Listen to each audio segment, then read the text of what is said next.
Uy, Kalingap Rab, nagsalita na kung bakit hindi nakuha si Carla sa pagiging ambasador. Halaka, ayan ang pag-uusapan natin.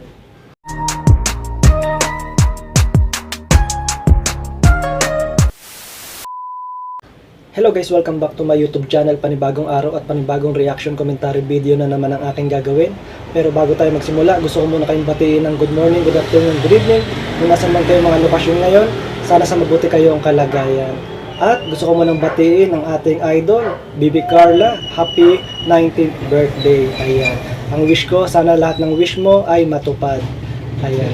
So ayun guys, pag-usapan natin itong gagawa ko ng reaction. Ang title ay Kalingap Rab, nagsalita na, bakit hindi nakuha si Carla sa pagiging ambassador. Guys, inaanyayahan ko muna kayo na mag-subscribe sa aking munting channel para lagi kayong updated sa aking mga reaction, commentary, video. Okay guys, pakinggan natin ito. Marami ang nagtatanong kung bakit nga ba hindi napili o nakuha si Carla bilang ambassador ng talent search company. So ano nga ba ang dahilan? Bakit hindi nakuha si Carla bilang ambassador? Mangyari po sanang tapusin po muna natin ang video na ito bago po tayo magbigay ng sarili nating komento kaugnay po dito mga kaibigan. Ayan, tapusin muna At natin syempre guys. wag rin po natin kalimutan na mag-like, mag-share at mag-subscribe bilang suporta Like and na rin share, sa guys. ating YouTube channel.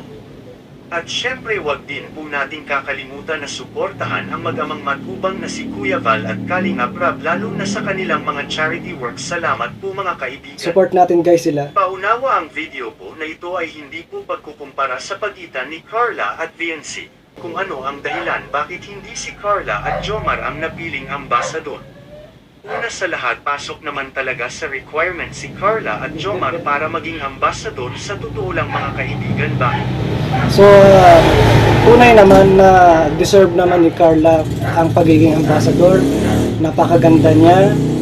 Tulad nga ng mga nasabi ko sa mga reaction ko na photogenic siya. Ang galing niya mag-posing na sana nga may ano sa kanya na maging endorser siya dahil ang galing niyang manamit at napakaganda ni Bibi Carla. So deserve naman niya. Pero alamin natin kung bakit hindi nakuha si Carla bilang ambassador. Una sa lahat, most requested at most viral talaga sila Jomar at Carla pagdating sa views lalo na sa love team nila, kaya nga marami ang nagsasabi na dapat nakuha daw nila Carla at Jomar yung spot para sa pagiging ambassador sa ALM Talent Search, which is tama naman mga kaibigan. So totoo naman na napakaraming supporters ni Carla at Jomar ng Jomcar. Sobra nagba-viral at maraming nagmamahal sa kanila. So kung sa mga supporters lang, panalong-panalo na ang Jomcar. Panalong-panalo na si Carla. Pero ayon naman kay Kalingap Rab, bawat isa sa kanyang mga beneficiary ay may mga sari-sariling talent at may sari-sarili ring weakness sa bawat bagay. Yes, totoo naman. Lahat ng mga beneficiary niya may kanya-kanyang talento at maraming pagmamalaki. So, kanya-kanya yan guys, kung ano yung mga talent talaga at hilig nila.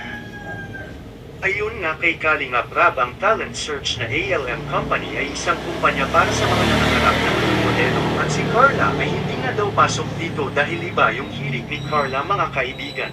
So, parang ang sinasabi dito sa video ay iba yung hilig ni Carla, hindi yung pagiging modelo. Pero para sa akin, bagay si Carla maging modelo din naman. At panahon na lang siguro magsasabi kung talagang para sa kanya yung pagiging modelo. Kasi napakaganda ni Carla, ang galing niya manamit.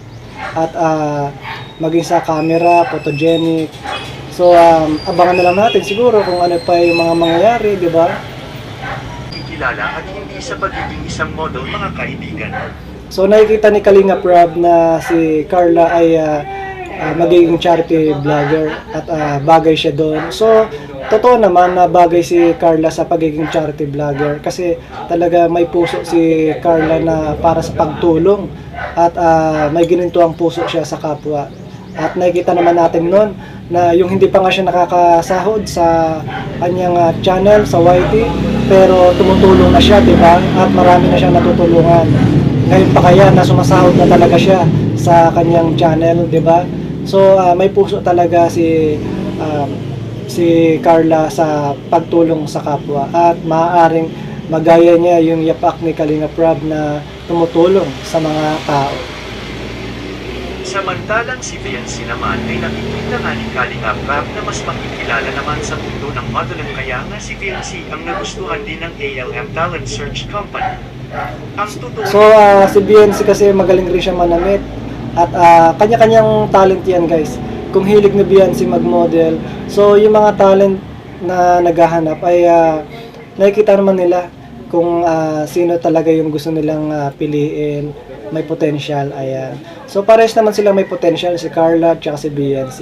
So siguro napili lang talaga si BNC, pero marami pang panahon na darating na kadalasan nga yung mga charity vlogger, sila yung mga nagkakaroon ng endorser, di ba? Lalo na si Carla ay napakaganda. bawat beneficiary ni Kalinga Prab ay suportado niya, lalo na sa mga bagay na posible pang maging dahilan para sa pagsikat ng kagaya ni Carla na suportado niya sa pagbablog ngayon para maging isang charity vlogger. Makikita po natin sa video mga kaibigan. Carla Vlogging. Yes! Tama po. Nakikita ko is yun na yung mangyayari. Yun lang yung para sa akin. Kagaya niya, nakikita ko kay Carla is vlogging. Pero di naman natin alam kung ano mangyayari sa future, di ba? So, totoo naman yun. Si Carla kasi talagang may gininto ang puso na talagang hangad niya tumulong sa kapwa. Na nakuha niya rin sa, syempre, ang mga nag-aalaga sa kanya, Kalingap. Kaya sinusundan niya rin yung yapak, lalo na yung kay Kalinga Prab.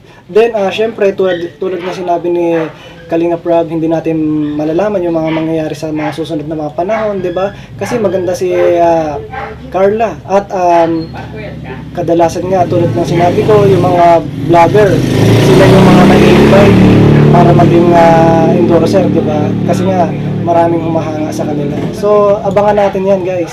Pero para sa akin, bagay din kay Carla maging ambassador. Samantala, yan lang po muna ang ating munting update para kay Carla. So, ayun nga guys, at that's the video. So, anong masasabi nyo guys na hindi nakuha si Carla ayon dito sa video na maging ambassador? Pero para sa akin, deserve din naman ni Carla maging ambassador. At hindi natin kinukumpara si Carla at saka si Beyonce kasi pare silang talented, pare silang maganda.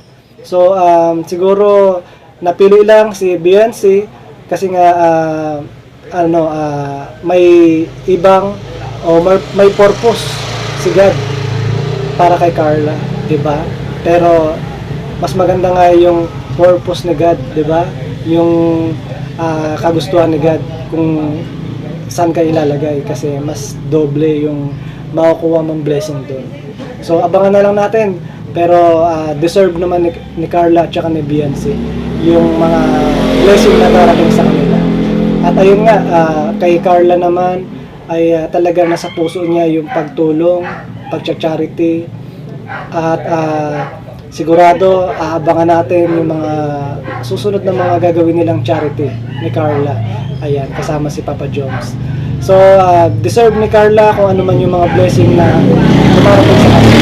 So, supportan natin si Kalinga Prab, ang Team Kalingap. Supportan natin ang mga love team ng Kalingap Angel. At syempre, supportan natin ang ating idol, si Bibi Carla at si Papa Jones. Ayan, supportan natin. So, support lang po tayo sa kanila. At again, happy birthday kay Carla. Kita-kita ulit tayo sa next kong video. God bless everyone. Thank you for watching.